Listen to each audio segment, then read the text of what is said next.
Queridos irmãos, boa noite. Estamos ainda nos preparando para iniciarmos a nossa transmissão a partir das 19h30. Que o Senhor nos abençoe, nos ampare, nos ilumine, para que nós possamos levar adiante o Evangelho do Cristo nesses dias em que estamos vivenciando tantas turbulências, tantas dúvidas, tantas angústias no nosso planeta. Mas que jamais nos esqueçamos de que Jesus está no leme sempre do barco onde todos nós estamos embarcados.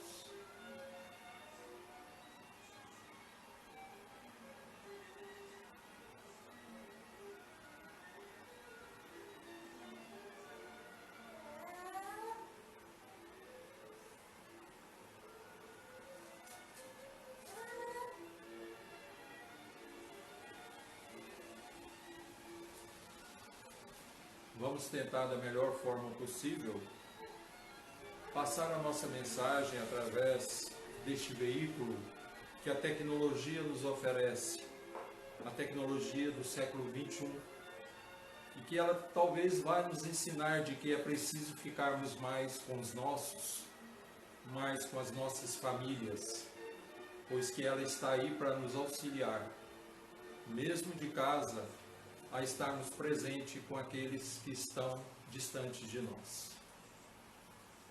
Gostaríamos de dizer que não temos experiência nenhuma diante de câmeras, não somos atores, da Globo e muito menos de Hollywood. Então, que os irmãos nos perdoem as falhas, os erros que porventura nós cometemos. Como eu havia brincado com o William, com a Marineira, e mesmo com a Débora, através do Zap, nós somos um homem do século XX ainda, acostumado com máquina de escrever, com máquina de telex, que muitos de vocês nem conheceram. E aí eu fico me pensando de quão difícil também foi para aqueles irmãos que viviam nas cavernas, se acostumarem com a tecnologia da época, O fogo, a roda, o metal. Para eles também não deve ter sido fácil lidar com essas coisas. E através dos séculos, nós tivemos outros avanços que forçaram os homens a utilizarem mais e mais as suas inteligências, aprimorando a tecnologia disponível até então.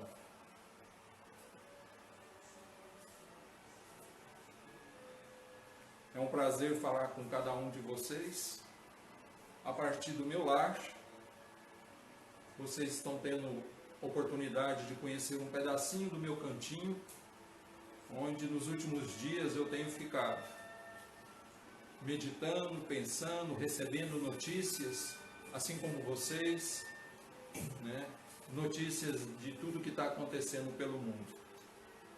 Mas não nos desesperemos. Como Nossa Senhora sempre dizia, o Chico também gostava de repetir essa frase, isso também vai passar.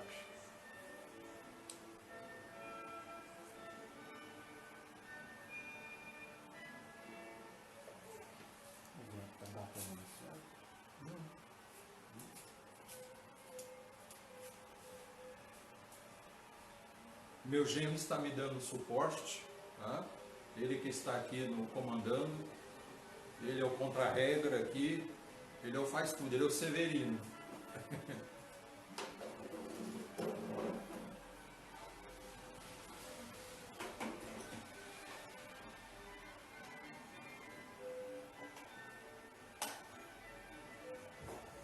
Eu procurei colocar uma música de fundo, eu não sei se todos vocês estão ouvindo, mas é o meu compositor predileto, Johann Sebastian Bach, que eu tenho verdadeira paixão. Adoro música barroca, e ainda mais se for de Bach, então são as minhas preferidas. Então eu coloquei um CDzinho do Bach, para ir acalmando o ambiente, até da hora de nós iniciarmos.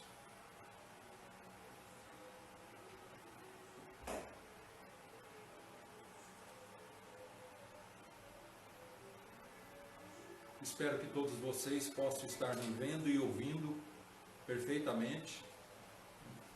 Minha filha está ali no sofá, logo ali à frente, está balançando a cabeça, dizendo que tá tudo certo. Me deu um sorriso. Para mim é um motivo de muita alegria no dia de hoje, poder estar fazendo essa transmissão, mas também receber minha filha, meu genro e minha netinha aqui em casa hoje. Depois de tanto tempo, tantos dias longe, hoje eu estou tendo a felicidade de revê-los, mesmo sem poder abraçar.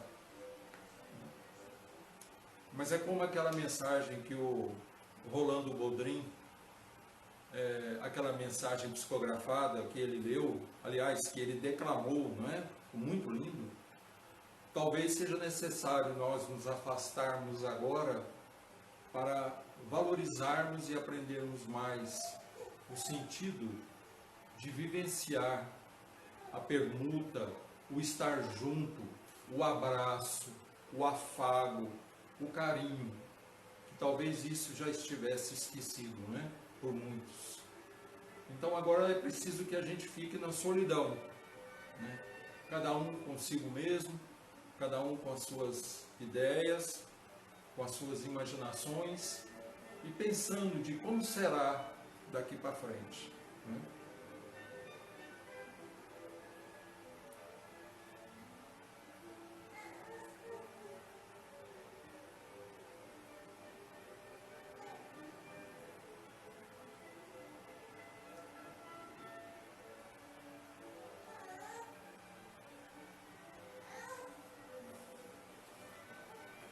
Bom, no relógio aqui de casa são 19 horas 25 minutos. Como o William havia me pedido, nós iremos então fazer a prece inicial e logo em seguida nós iremos adentrar no assunto que nos traz até este momento, no dia de hoje. Então todos os irmãos, neste momento, fechemos os olhos, elevemos os nossos pensamentos até o Cristo de Deus, rogando ao Senhor que nos abençoe, que nos ampare e que nos fortaleça. Que o Senhor, nesse instante, possa envolver a todos nós com as suas vibrações de amor, de misericórdia, trazendo-nos esperança e a compreensão dos momentos em que nós estamos vivenciando no nosso planeta azul. Este momento é necessário para a renovação do mundo, para a renovação do nosso planeta, mas acima de tudo, para a renovação de nós, espíritos encarnados. Senhor Jesus, que a vossa luz, Senhor, nos envolva nesta noite. Que a vossa luz, Senhor, envolva todos aqueles que estão desencarnando pelo mundo afora com este vírus. Envolva também, Senhor, a todos os médicos, enfermeiros, paramédicos, o pessoal da saúde, o pessoal da limpeza, desde o mais humilde servente até aqueles, Senhor, mais envolvidos com a limpeza dos hospitais, com a higienização. Pedimos também, Senhor, pelos nossos irmãos garis, que fazem a limpeza das nossas ruas, pelos nossos irmãos motoristas, que transportam, Senhor, não só o nosso alimento, mas também todos os seres de primeira necessidade, gêneros alimentícios e até mesmo combustível, que irá abastecer as ambulâncias, que irão levar doentes para os hospitais. Senhor, sabemos que o momento é difícil, mas temos a esperança, Senhor, de que Tu estarás sempre à nossa frente, de que Tu estás com a mão no leme do barco onde todos nós nos encontramos embarcados. Guia-nos, Senhor, por misericórdia, pelos caminhos do amor, da fraternidade e do perdão. Compadeça-te, Senhor, dos nossos erros, das nossas falhas. Envolva, Mestre, a cada irmão, a cada irmã que está nos vendo e ouvindo nesse instante, onde quer que estiverem, seus lares, seus familiares. Muito obrigado, Senhor, por esta oportunidade. Nós vos agradecemos, Senhor Jesus, por tudo que temos recebido até o dia de hoje, que assim seja. Coronavírus, peste ou bênção? Segundo Aurélio, peste é uma doença contagiosa, muito grave, que contamina milhões de pessoas, é uma epidemia. Poderíamos pensar também que peste é uma destruição, é o fim. Bênção, todas as dádivas divinas, todas as oportunidades que o Pai nos concede. Então, o que é esse vírus para nós? Depende do nosso ponto de vista. Se somos pessoas mais apegadas à matéria, nós diríamos que ele é uma peste porque ele veio destruir muitas coisas e até mesmo o mundo que nós conhecíamos. Por outro lado, se nós já formos espíritos que estamos a caminho da regeneração, diríamos que esse vírus é uma bênção de oportunidades de renovação espiritual, onde nós estaremos a caminho da regeneração. É importante que digamos que não é a primeira vez que o mundo passa por estes momentos. A própria Bíblia já nos traz essa informação, Se nós pegarmos no Velho Testamento, lá em Moisés, nós vamos nos ater com as pestes que assolaram o grande império egípcio. Mais um pouco adiante, ainda em Gênesis, nós vamos ver a saga de Noé, o homem de fé, que acreditou na palavra do Senhor e construiu uma arca, onde colocou um par ou um casal de cada ser vivo da época. São simbologias que nos traz a informação de que o nosso mundo já passou por períodos de catástrofe, por períodos de, entre aspas, destruição, não é mesmo? No século passado, no começo do século XX, nós tivemos uma gripe quase que semelhante a esta que está assolando o mundo novamente.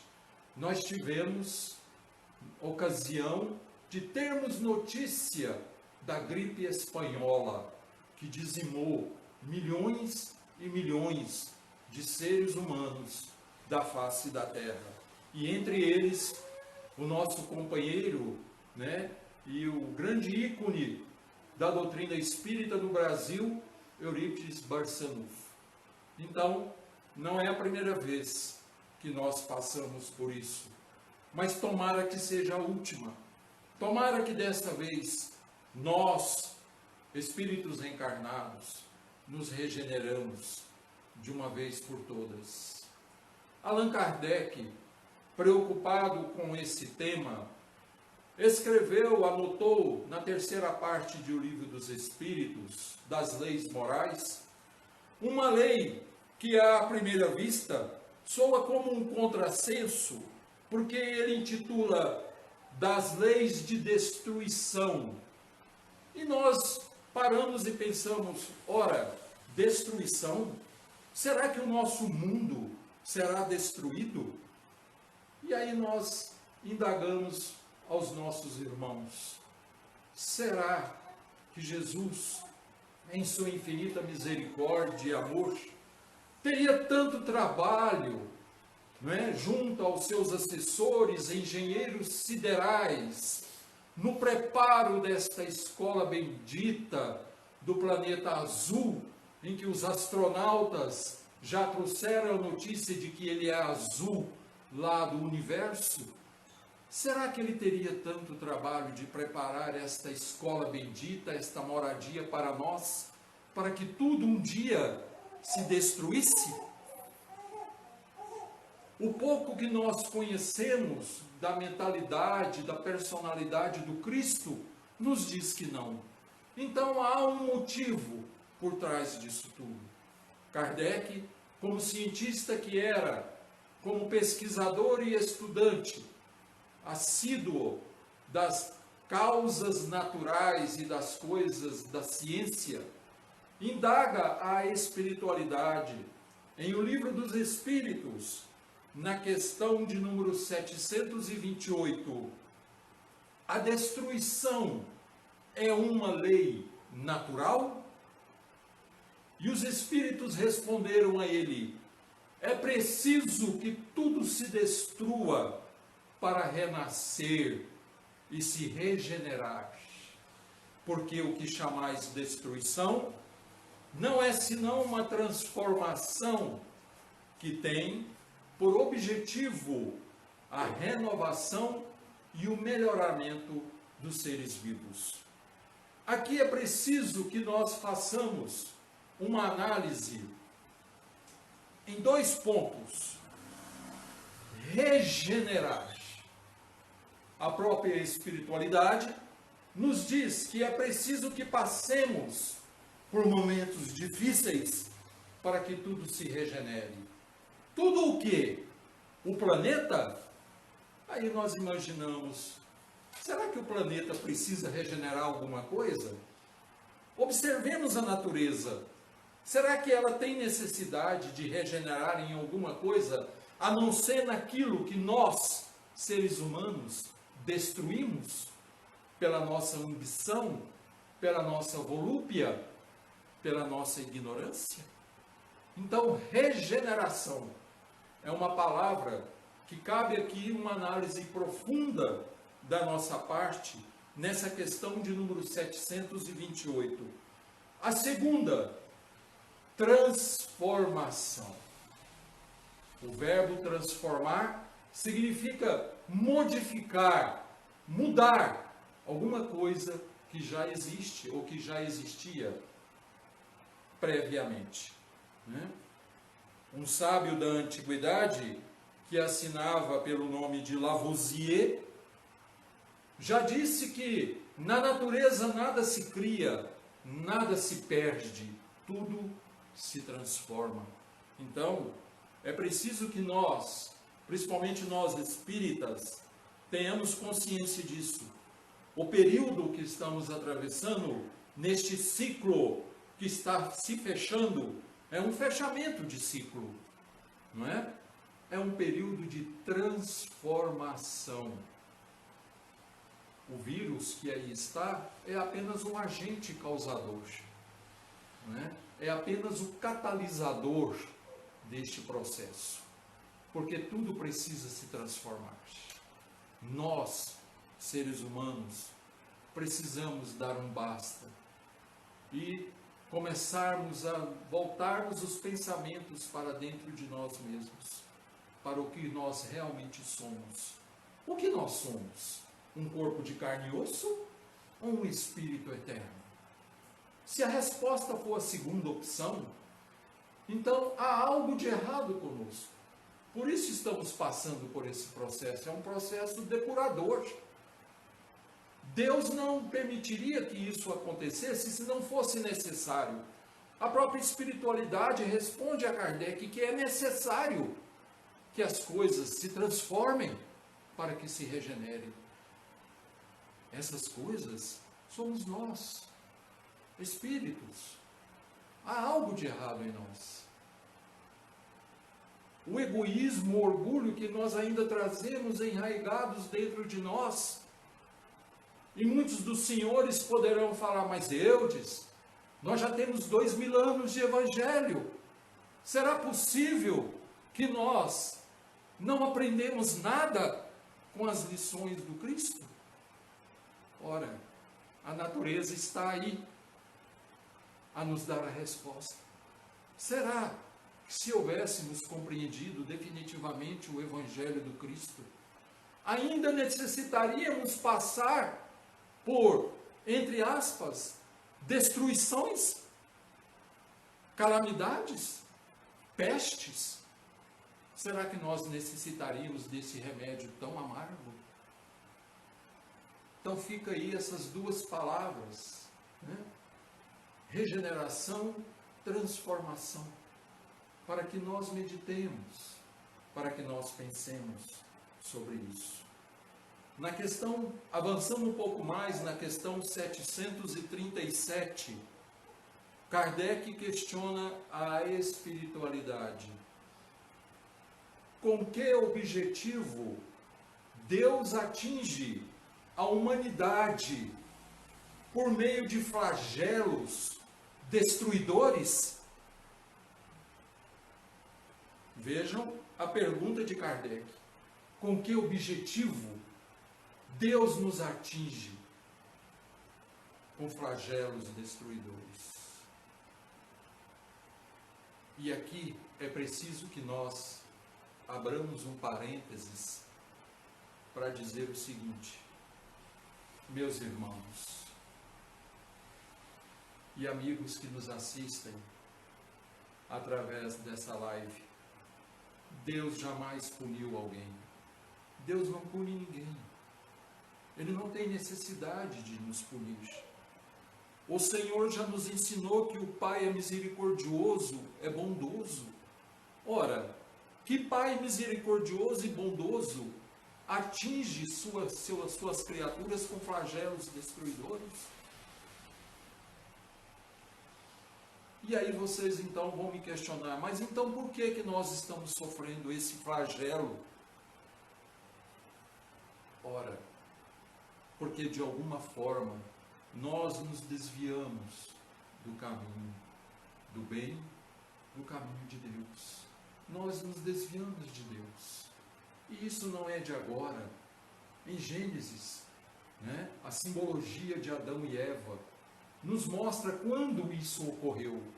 Quando nós nos decidimos a caminharmos sozinhos, sem o amparo do Senhor. O Pai havia dito a eles: da árvore do conhecimento e da vida não comereis. Mas eles não respeitaram, não obedeceram. A serpente ali funcionou apenas como um símbolo da discórdia, da desobediência. Então, voltando à nossa questão 737, Kardec questiona com que objetivo Deus nos atinge com flagelos destruidores. A espiritualidade respondeu a ele: para fazê-la avançar mais depressa. Não vos dissemos que a destruição é necessária para a regeneração moral dos espíritos, que adquirem a cada nova existência um novo grau de perfeição? Vós não os julgais, senão sob o vosso ponto de vista pessoal, e os chamais de flagelos, por causa do prejuízo que vos ocasionam. Mas esses transtornos são frequentemente necessários para fazer alcançar mais prontamente uma ordem melhor de coisas, e em alguns anos, o que exigiria séculos. Aqui é importante nós falarmos que tudo isso que está nos acontecendo, a espiritualidade tem uma visão toda especial para isso. Onde nós enxergamos destruição, eles veem transformação. Onde nós enxergamos dor, eles veem regeneração. Então, é um outro ângulo, um outro prisma que os irmãos do plano espiritual utilizam para se referirem a esse período em que nós estamos atravessando. Nada de desespero, nada de angústia, porque isso só vai nos atrair mais e mais energias negativas. Agora há pouco, eu estava vendo um vídeo, em que foi mostrado no grupo de expositores, em que uma irmã, acho que foi até o Zilzinho que divulgou esse vídeo, uma irmã nos ensina a estimularmos, não é? O nosso timo que fica aqui perto do chakra cardíaco, né? Onde esse timo é uma glândula, né? Que ela é a principal responsável pelo nosso sistema imunológico. Na nossa casa, nos nossos tratamentos de fluidoterapia, nós temos tido oportunidade de conversarmos algumas vezes com o nosso amigo espiritual, Dr. Hans, e ele sempre adverte-nos e alerta sobre a prescrição aos médiuns de direcionarem as suas energias para o timo. E agora nós sabemos que ele estava se referindo à indução do sistema imunológico. Então todos nós temos essa possibilidade, né? Ela ensinava que nós, com os nossos próprios dedos, podemos fazer pequenas batidinhas aqui. O timo está mais ou menos nessa região aqui, pouco abaixo da garganta, aqui no início do peito, né? Você com seus próprios dedos vai batendo e vai estimulando ele, para que ele trabalhe em seu benefício. Ele é o responsável pelo nosso sistema imunológico. Então, Kardec, nessas duas questões, 728 e 737, já nos trouxe essas informações sobre períodos em que o nosso planeta poderia ser assolado por uma grande dor, por uma grande peste, por uma grande doença, por uma grande epidemia, como essa que nós estamos vendo. Mas não é a primeira vez, né? O nosso mundo já viu essas cenas em outras épocas. Voltando a nossa mente ao Cristo de Deus, nós vamos buscar em o Evangelho segundo o Espiritismo, capítulo 5º, o maior capítulo do Evangelho. Por que será? Já pararam para fazer essa pergunta? Por que o capítulo 5º é o maior do Evangelho? Onde está lá, bem-aventurados os aflitos.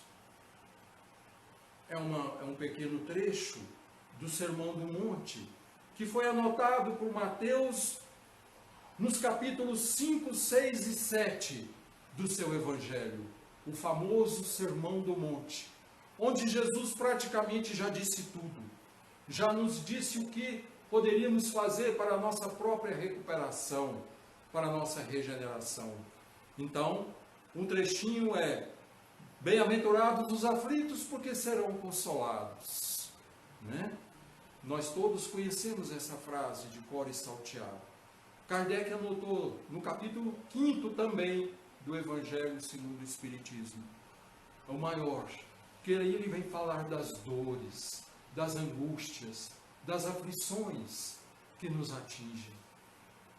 E esse é um momento de aflição, onde todos nós estamos vivenciando as nossas experiências solitárias, né? Nessa quarentena, onde todos nós estamos tentando colaborar com as autoridades de saúde pública, né? Do Estado, do país, e fazermos a nossa parte para tentarmos vencer esse período de forma mais rápida. Mas no Evangelho segundo o Espiritismo, capítulo 5º, item 3, Kardec anotou o seguinte: somente na vida futura podem efetivar-se as compensações que Jesus promete aos aflitos da terra. Que vida futura? Então quer dizer que eu vou ter que morrer, eu vou ter que desencarnar para usufruir essa bem-aventurança? Não. Nós poderemos estar participando da construção do mundo regenerado. O que é o mundo regenerado, Eudes? O mundo regenerado é aquele onde ainda haverá dor, mas as almas que passarem por ela saberão resignadamente sofrê-las, saberão resignadamente esperar pela vontade de Deus e, acima de tudo, farão o melhor de si, em benefício do próximo, não em seu benefício, porque isso é egoísmo. E nós já sabemos aonde o egoísmo nos leva. Nos traz até onde nós já chegamos hoje, não é? Nos traz dor, nos traz solidão, nos traz amargura, nos traz aflição.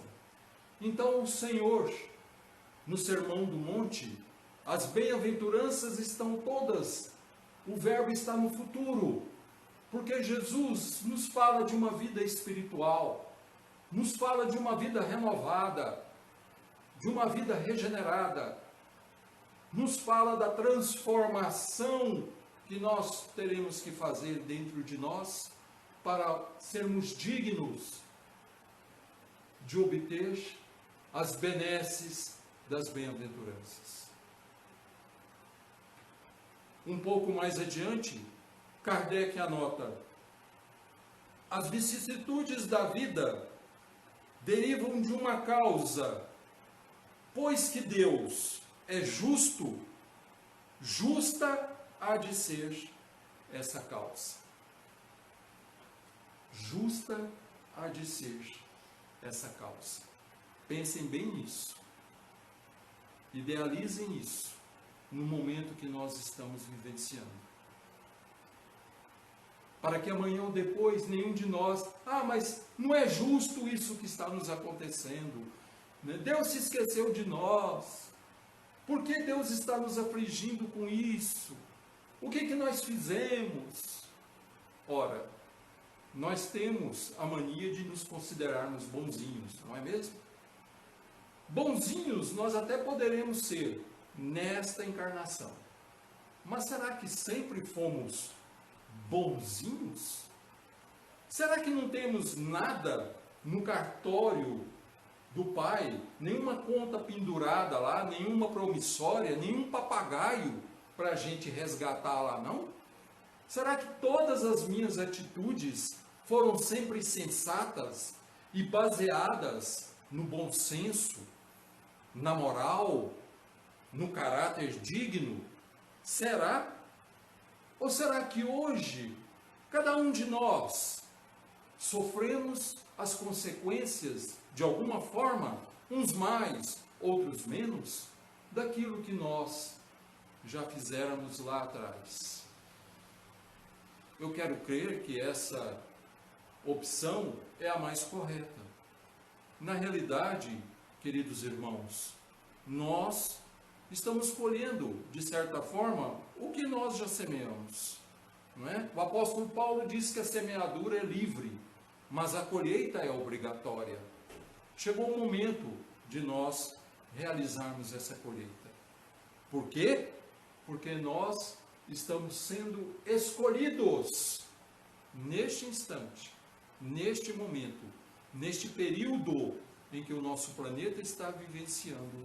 Estamos sendo escolhidos para habitarmos um mundo regenerado. Naquela mensagem maravilhosa do Rolando Boldrin, que eu já mencionei no início, aquela mensagem psicografada, ele toca muito nesse assunto, aquele espírito toca muito nesse assunto, sobre esse momento. E é interessante que ele fala ali que nações poderosas do mundo, ele menciona Nova York. Por que Nova York? Nova York é o poder material do mundo, a cidade mais rica do mundo está ajoelhada. Paris, a cidade-luz, onde grandes ideias floresceram, onde os iluministas viveram, onde os grandes pintores, compositores, escritores viveram, onde viveu Kardec, Paris, a cidade-luz, está mergulhada em trevas. Roma, Roma, a cidade eterna, talvez todos nós já passamos por lá. Todos nós temos um pedacinho de compromisso com aquela Roma antiga. Talvez éramos daqueles que aplaudíamos os cristãos sendo devorados pelos leões, achando maravilhoso, achando bonito aquela cena, pedindo mais e mais, vendo os gladiadores se matando nos circos romanos. Roma, a cidade eterna, parece ter acabado. Então, meus irmãos, tudo são ciclos, ciclos que vão e voltam. Todas essas nações, todas essas cidades têm também a sua parcela de compromisso perante a espiritualidade. Não estão sofrendo à toa. Mas nós, aqui do Brasil, também não podemos falar que estamos imunes a isso. Porque nós, brasileiros, temos também as nossas contas a acertar com o mundo espiritual. Quantas nações indígenas nós massacramos para podermos habitar estas terras? Quantos irmãos africanos vieram presos a correntes para esta terra, para ajudar na edificação daquela que seria um dia chamada por Humberto de Campos como a pátria do Evangelho? Quantos irmãos vieram como imigrantes de terras longínquas para nos auxiliar e nós os menosprezamos, nós os humilhávamos. E agora, nós brasileiros também temos a nossa parcela de resgate nessa história. Então, Deus não pune ninguém, Deus não aflige ninguém, é a nossa consciência, ela não nos perdoa. Nós iremos caminhar reencarnação após reencarnação em busca do reajuste consciencial. E isso fica impregnado em nossos perispíritos. Nós ficamos como que marcados perante a espiritualidade.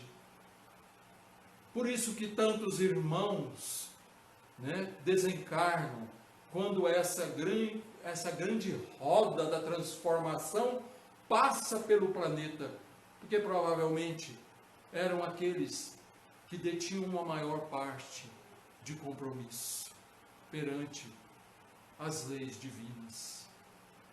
E peçamos a Deus que nós possamos permanecer no nosso posto de vigilância, que nós possamos permanecer ainda matriculados na escola bendita chamada Terra. João, o grande evangelista, o discípulo amado pelo Cristo, aquele que acompanhou Jesus desde os primeiros passos, quando o Senhor o chamou na praia à beira do Tiberíades, junto a seu irmão Tiago, para que eles o seguissem. João foi o único que esteve ao lado do Senhor até a crucificação. O último dos apóstolos do Cristo a deixar este orbe. O único que teve morte natural. João desencarna com mais de 100 anos. Com 100 anos, João escreve ou dita, porque João era analfabeto, ele dita o Apocalipse, que fala das grandes transformações que o mundo haveria de sofrer se não se regenerasse antes.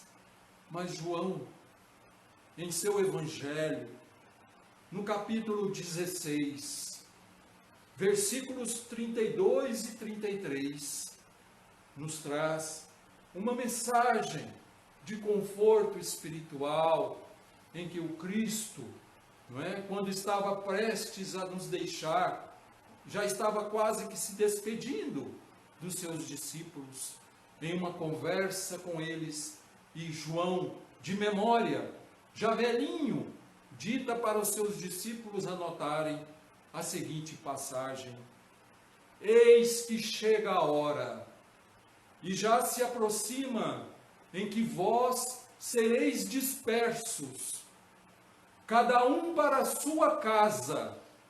Prestem atenção, cada um para a sua casa. E me deixareis só, mas não estou só, porque o Pai está comigo. Tenho-vos dito isso, para que em mim tenhais paz. No mundo tereis aflições, mas tende bom ânimo, eu venci o mundo. Então, por aqui, meus irmãos, nós vemos que o Senhor já estava nos mandando um recado. O que está acontecendo agora? Cada um de nós estamos nas nossas casas. Será que nós estamos nos lembrando do Mestre? Ou será que nós o estamos abandonando junto ao Pai? E o final não poderia ser mais reconfortante e mais gratificante para as nossas almas.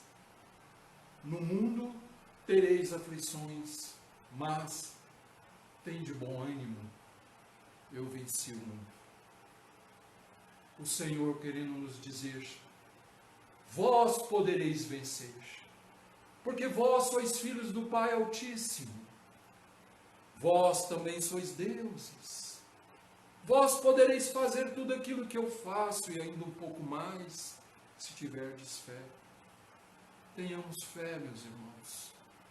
Isso é passageiro, isso vai passar. Isso não vai durar o resto da eternidade. O triste dessa história toda é sabermos que alguns irmãos perecerão. Que alguns irmãos, ou no dizer de Emmanuel, alguns milhares desencarnarão, mas que nós tenhamos a esperança de que isso seja apenas uma engrenagem na grande transformação que o nosso planeta sofrerá. Porque nós temos consciência de que nós não morremos. Apenas deixamos o nosso veículo físico a este mundo porque ele pertence a este mundo. Ele não nos pertence. Aliás, nada nos pertence. Tudo nos é dado por empréstimo. O nosso lar, a nossa família, os nossos bens, nada é nosso. Tudo são empréstimos que nós recebemos para que nós possamos administrá-los da melhor maneira que estiver ao nosso alcance. E ainda nos lembrando de Nossa Senhora, a Mãe Santíssima, a Mãe de todos os desvalidos, a Mãe Intercessora, né? Como o seu Oswaldo Torrano gosta de falar, eu acho bonito quando ele fala isso, a Mãe Intercessora, aquela que vela por todos nós, que teve um punhal cravado no seu coração ao ver o seu filho amado crucificado, antes de desencarnar, ainda em Éfeso, na atual Turquia, para onde ela foi levada por João o Evangelista, que receberam o convite para ir trabalhar e pregar o Evangelho em Éfeso, cidade que iria receber Paulo de Tarso, e iria fundar uma das maiores igrejas do mundo antigo, da Ásia Menor.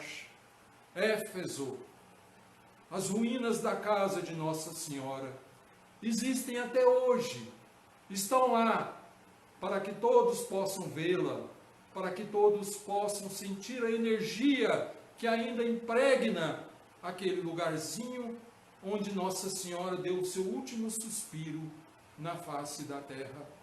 Então, todos os peregrinos, todos os leprosos, todos os mendigos que passavam por aquela região, queriam ver a casa da Mãe do Salvador. E quando estavam próximos, ou já estavam à porta, clamavam as suas aflições, as suas angústias, para que Maria os pudesse abençoar. E Nossa Senhora, sempre com um olhar de bondade, de amor e de misericórdia, dizia àqueles peregrinos: meu filho, minha filha, tem de bom ânimo, isso também vai passar.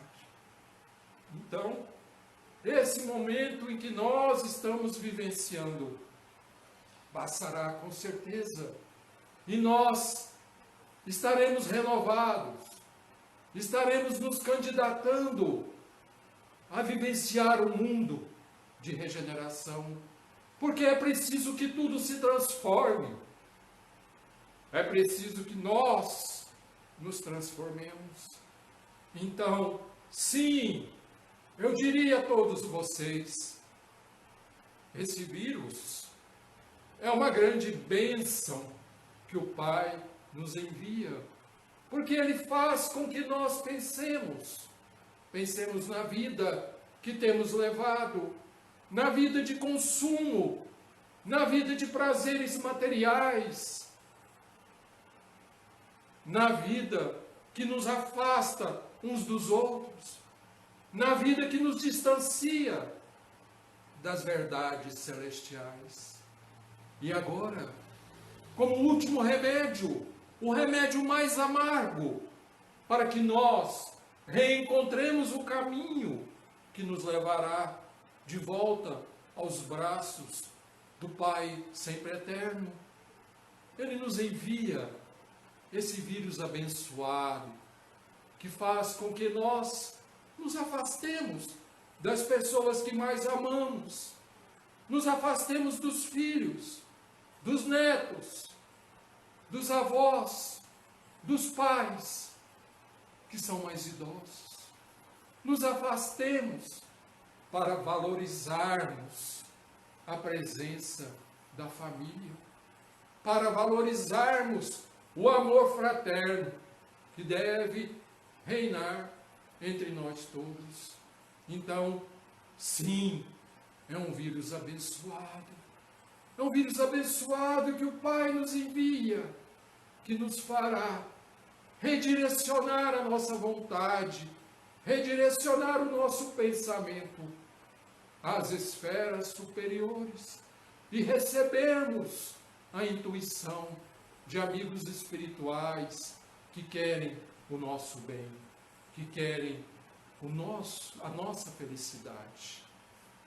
E para encerrar essa nossa transmissão, eu gostaria de ler um trecho do livro A Gênese, no último capítulo deste livro, capítulo 18º. Kardec intitula esse capítulo como Os Tempos São Chegados.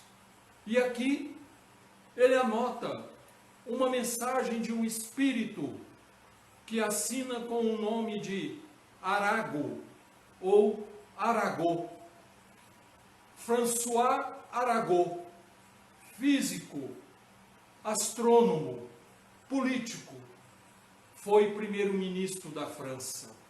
Nasceu em 1786 e desencarnou em 1853. Vejam que ele desencarna num ano em que Kardec estava presente. Kardec estava lá na França. Ele não havia ainda iniciado o trabalho da codificação, que só iria ser iniciado 2 anos depois, em 1855, com as primeiras visitas que ele faz às mesas girantes. Mas esse Espírito nos deixa uma mensagem que vem muito bem a calhar com os dias que nós estamos vivenciando. Eu não vou ler toda, porque é muito extensa. Fica a tarefa para casa, para todos vocês. Livro A Gênese, capítulo 18º. Os tempos são chegados. Item 6, diz Arago: nesse tempo, não se tratará mais de uma mudança parcial, de uma renovação limitada a uma região, a um povo, a uma raça. É um movimento universal que se opera no sentido do progresso moral. Uma nova ordem de coisas tende a se estabelecer e os homens que lhe fazem a maior oposição nela trabalham com o seu desconhecimento. A geração futura, desembaraçada das escórias do velho mundo e formada de elementos mais depurados, se encontrará animada de ideias e de sentimentos diferentes dos da geração presente, que se vai a passo de gigante. O velho mundo estará morto e viverá na história, como hoje os tempos da Idade Média, com seus costumes bárbaros e as suas crenças supersticiosas. De resto, cada um sabe o quanto a ordem de coisas atual deixa ainda a desejar. Vejam bem, ele está falando em 1868. Parece que ele está falando hoje, não é? Depois de ter, de alguma sorte, consumido o bem-estar material, que é o produto da inteligência, chega-se a compreender que o complemento desse bem-estar não pode estar senão no desenvolvimento moral. Outra vez, desenvolvimento moral.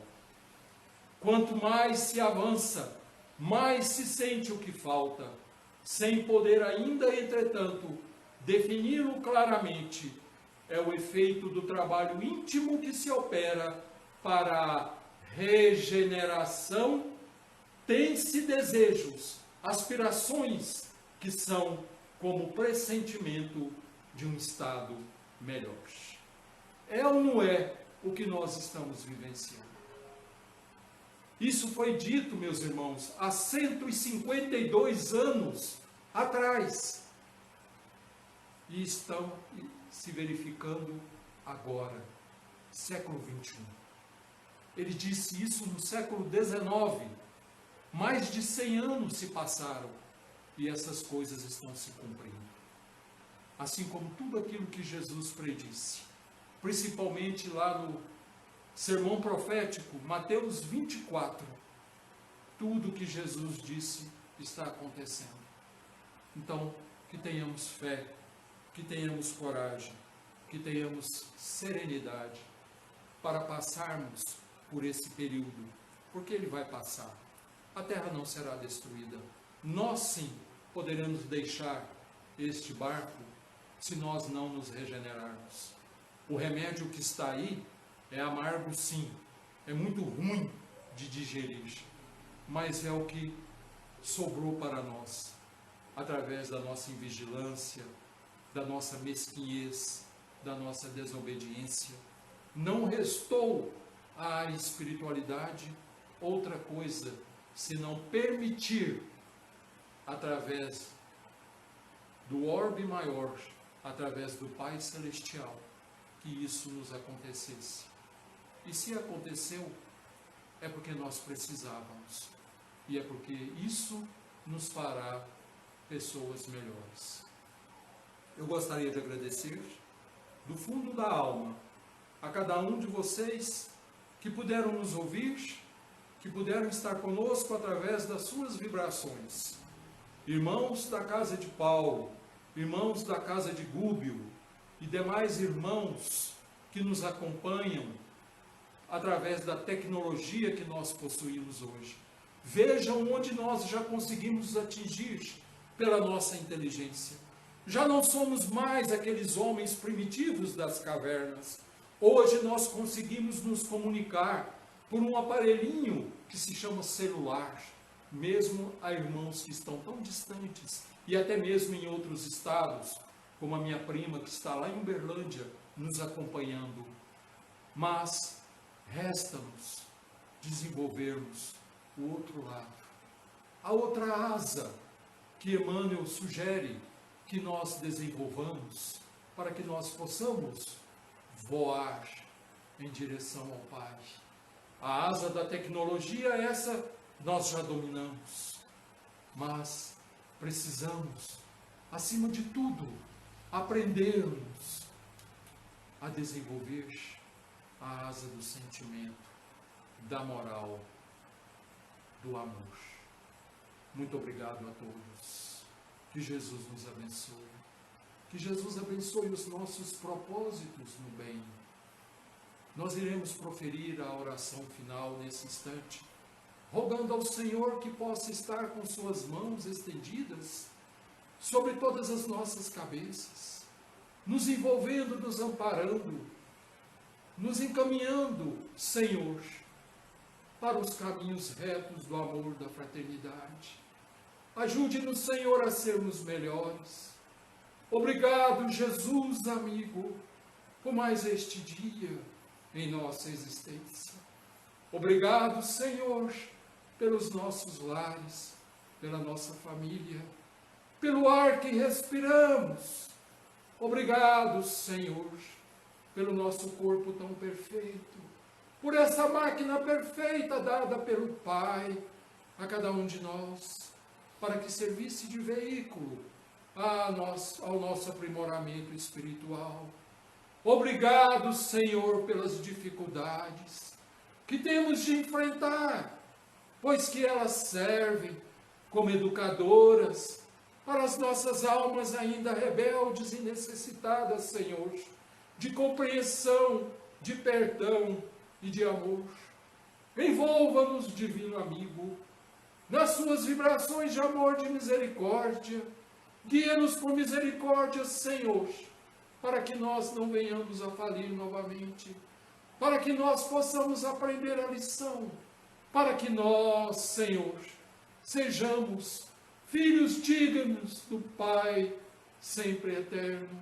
Obrigado, Senhor Jesus, muito obrigado, meus irmãos. Que Jesus nos abençoe, agora e sempre, que assim seja.